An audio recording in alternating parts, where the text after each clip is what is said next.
Written in stone, outside the Tacoma Police Department is a poem called The Thin Blue Line.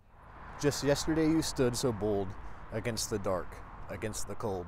And while Officer Aaron McNeely reads us the words on this Tuesday evening, protect and serve across the land.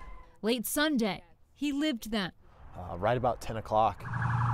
A trip to Las Vegas that was meant to be a few days off work, but very quickly turned into some of the most trying work of Officer McNeely's career. My wife started hearing sirens when we walked back into the lobby. She's very tech savvy and has some kind of app on her cell phone, and she brought up their dispatch. And as she brought it up, officers were screaming, officers down, officers down.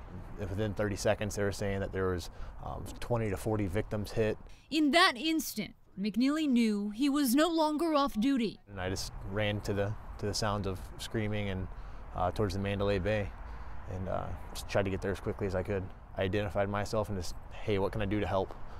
At that point, more victims were being brought to the ambulance, so I began rendering aid to some gunshot victims, just initial aid, stopping bleeding, trying to get their breathing under control and kind of helping them out. Being an officer isn't a job, he told us. It's a calling.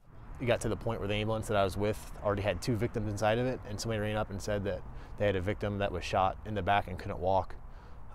So with the ambulance driver's permission, myself and I believe another off-duty first responder actually got into the ambulance with them, drove it 200 yards to where that victim was at, rendered aid to her. Showing courage amidst the chaos. I don't need to be thanked. I didn't do anything that I don't think any other officer in this department or first responder, really anywhere in the country, would have done. That forever will remember you.